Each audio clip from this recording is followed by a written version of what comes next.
इस होश के बारे में ही गुजराती कवि ने एक पंक्ति लिखी हुई है, एटलो ना भूल ओ अस्तित्व ना प्रभु, हे अस्तित्व के प्रभु, माने कोई भगवान जो कहीं हो तुम इतना हो भूलना, तुम हंसे के गेम, तुम शायद हो या नहीं हो मालूम नहीं मुझे, और मैं तो हूं, पर हूं तो छू, है ना।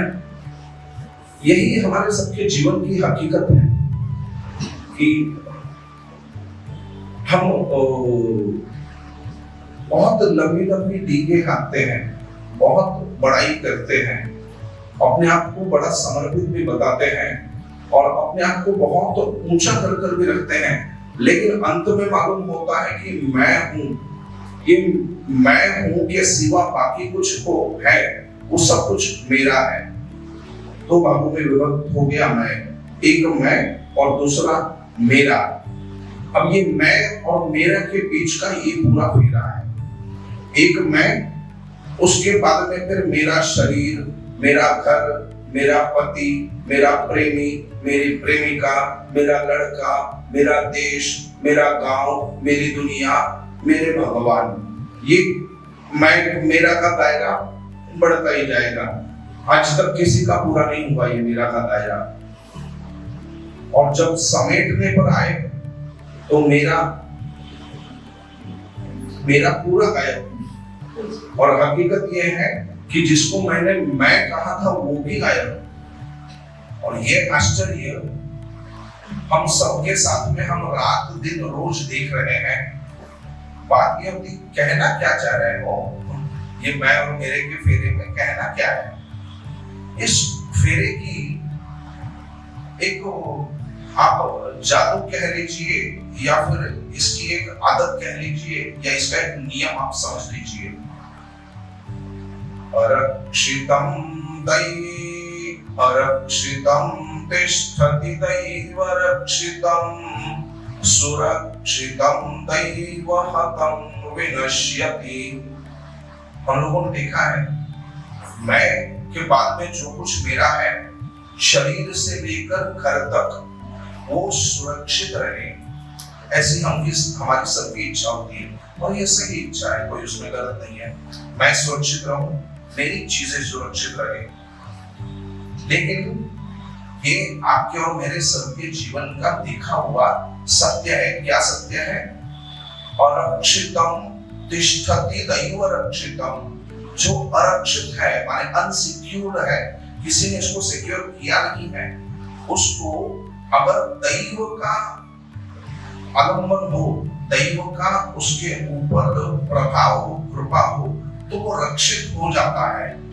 सुरक्षितम दैव हतं विनश्यति। जिसको बहुत सुरक्षा करके रखो, लेकिन अगर उसका दैव बिगड़ चुका है तो वो रक्षित रह नहीं पाता। कैसे?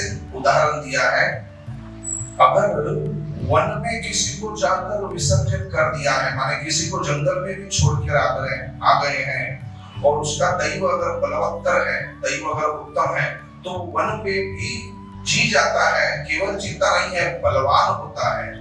और कृत प्रयत्नों भी गृहे विनश्यति। घर पर सभी डॉक्टर्स उसके आसपास खड़े हैं, दुनिया की सर्वोत्तम चीजें उसके लिए उपलब्ध है, फिर भी वह विनश्यति। अगर ये किसी को ध्यान में नहीं आ रहा हो तो माइकल जैक्सन का नाम हम सब लोगों ने सुना है। आज के दुनिया के जो सबसे अधिक अमीर लोग हैं, जिनकी लाइफस्टाइल या जिनका जीवन क्रम सर्वोत्तम है, उनका भी आज तक वो जीवन क्रम या उस स्तर तक नहीं गया है जो माइकल जैक्सन जीता था। उस लाइफस्टाइल में वो जीता था कि बहुत लेविश, अत्यंत सुखोपभोग के साथ। केवल जीता ही था ऐसा नहीं है, व्यवस्था भी ऐसी की थी कि 150 वर्ष तक मैं जीवित रहूंगा, और अगर छींक भी आ जाए तो 20-25 टेस्ट हो जाती थी, या 17-18 डॉक्टर हमेशा लगे हुए हैं कंटिन्यूअसली, 24 घंटे वो उसकी सेवा में है। अगर शरीर का कोई भाग कम हो जाता है, निकम्मा हो जाता है, तो उसको बदलने के लिए उसी के ब्लड ग्रुप वाले, उसी को ऑर्गन्स जिसके मैच हो जाएंगे, ऐसे लोग पगार पर रखे हुए हैं, उनका खाना पीना सब फ्री है, वो इसके साथ रहेंगे, इतनी व्यवस्था हो चुकी थी। तो अब मटेरियलिस्टिक लाइफ जो कुछ है, जो भौतिक जीवन है और हमारा वैदिक शास्त्र है, उसके साथ में इससे ज्यादा व्यवस्था अब तक कोई कर नहीं पाया और ना इसके आगे कोई कर पाएगा। लेकिन हुआ क्या, ज्यादा से ज्यादा 2-3 साल के भीतर देवाज्ञा हो गई। किसकी आज्ञा हुई? देवाज्ञा।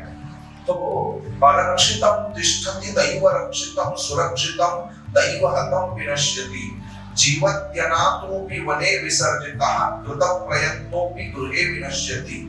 ये हमारे सबके जीवन का सत्य है जो हम देख रहे हैं।